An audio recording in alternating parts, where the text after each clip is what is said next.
விடுதலை பயணம் அதிகாரம் 24. ஆண்டவர் மோசேயிடம், ஆரோன், நாதாபு, அபிகு ஆகியோருடனும் இஸ்ரேலின் 70 பெரியவர்களுடனும் ஆண்டவரிடமாய் ஏறி வாருங்கள். தொலைவில் நின்று தொழுது கொள்ளுங்கள். மோசே மட்டும் ஆண்டவர் அருகில் வரலாம், ஏனையோர் அருகில் வரலாகாது. மக்கள் அவரோடு மலையேறி வரக்கூடாது என்று கூறினார். எனவே மோசே மக்களிடம் வந்து ஆண்டவர் சொன்ன அனைத்து வார்த்தைகளையும் விதிமுறைகளையும் அறிவித்தார். மக்கள் அனைவரும் ஒரே குரலாக, ஆண்டவர் கூறிய வார்த்தைகள் அனைத்தையும் நாங்கள் செயல்படுத்துவோம் என்று விடையளித்தனர். மோசே ஆண்டவரின் வாக்குகள் அனைத்தையும் எழுதி வைத்தார்.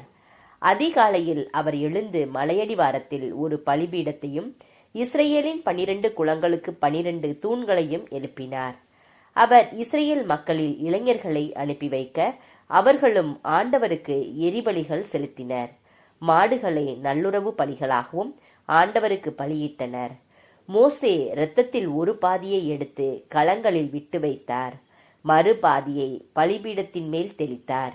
அவர் உடன்படிக்கையின் ஏட்டை எடுத்து மக்கள் காதுகளில் கேட்கும்படி வாசித்தார். அவர்கள் ஆண்டவர் கூறிய அனைத்தையும் நாங்கள் செயல்படுத்தி கீழ்ப்படிந்திருப்போம் என்றனர். அப்போது மோசே இரத்தத்தை எடுத்து மக்கள் மேல் தெளித்து, இவ்வனைத்து வார்த்தைகளுக்கும் இணங்க ஆண்டவர் உங்களோடு செய்துள்ள உடன்படிக்கையின் இரத்தம் இதோ என்றார். பின்னர் மோசே, ஆரோன், நாதாபு, அபிகு ஆகியோருடன் இஸ்ரேலின் 70 பெரியவர்களும் மேலேறி சென்று இஸ்ரேலின் கடவுளை கண்டார்கள்.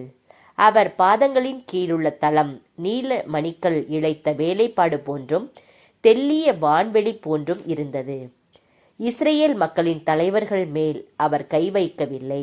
அவர்கள் கடவுளை கண்டனர், உண்டு குடித்தனர். சீனாய் மலை மேல் மோசே. ஆண்டவர் மோசேயை நோக்கி, என்னிடம் மலை மேல் ஏறி வந்து இங்கேயே இரு. அவர்களுக்கு கற்பிக்க நான் எழுதியுள்ள சட்டத்திட்டங்கள் அடங்கிய கற்பலகைகளை உன்னிடம் அளிப்பேன் என்றார். மோசே தம் துணையாளர் யோசுவாவுடன் எழுந்து சென்றார். பின் மோசே கடவுளின் மலை மேல் ஏறிச் செல்கையில் அவர் பெரியோர்களை நோக்கி, நாங்கள் உங்களிடம் திரும்பி வரும் வரை நீங்கள் இவ்விடத்திலேயே எங்களுக்காக காத்திருங்கள். இதோ ஆரோனும் கூரும் உங்களோடு இருக்கிறார்கள்.